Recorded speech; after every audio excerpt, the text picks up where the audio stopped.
Well, undoubtedly, President Trump will be touting these GDP numbers when he hits the campaign trail in Florida and North Carolina today. Those are just two of the key swing states where he and Joe Biden are focused, with just 5 days to go, folks, until the election. Our editor-in-chief, Andy Serwer, is with us now. Good morning, Andy. I know you wrote about the swing states for our website.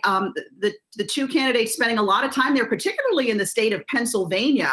How important are these battleground states this election, compared to past?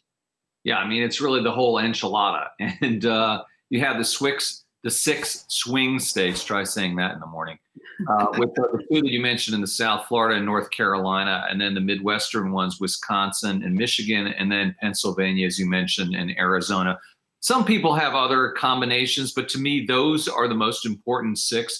And those are really up in the air. Pennsylvania is probably the most important. And I urge people, when they look at the national polls, basically to just throw those out of the window. They don't really mean anything if Biden is up by 7 or 8 or 9, 10 percentage points. That doesn't mean anything. All that matters are these swing states. And we know how close they were last time around in 2016. They're definitely as close this time around. And again, I don't really care what the polls say. It's unclear exactly how they're going to go, and you're going to see the candidates spending the bulk of their time in those states between now and Tuesday.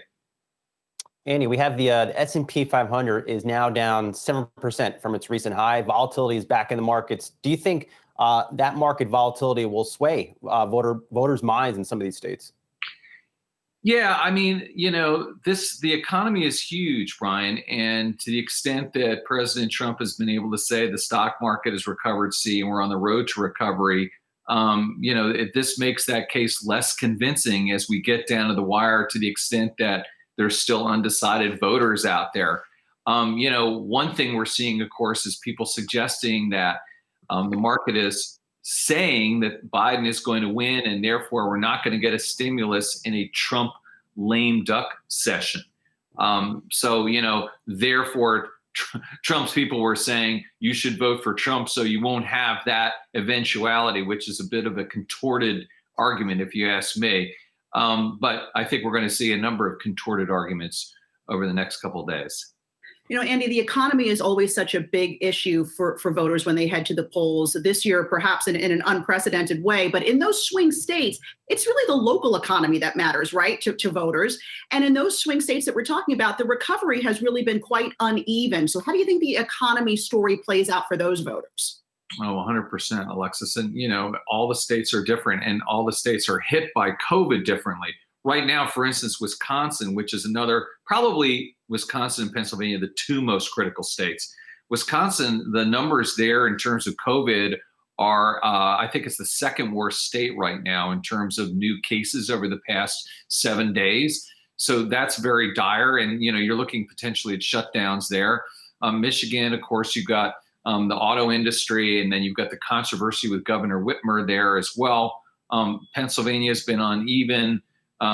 Ditto with Florida. So it's all very, very localized. And then, of course, you have, local races with senators that, of course, can actually influence the presidential vote in a big way as well. So many things at play. And then counting the votes, of course, in those states is going to be critical. And you may get count-ins of people who vote in person on Tuesday before the mail-in and absentee voters are counted in some states, which would create what's called a red mirage, because those in-person voters may be Trump voters. So it may look like President Trump is ahead, only later to have President Biden, Vice President Biden, I should say, his votes counted with the absentee and mail-ins, which presumably would be stronger there, come in later.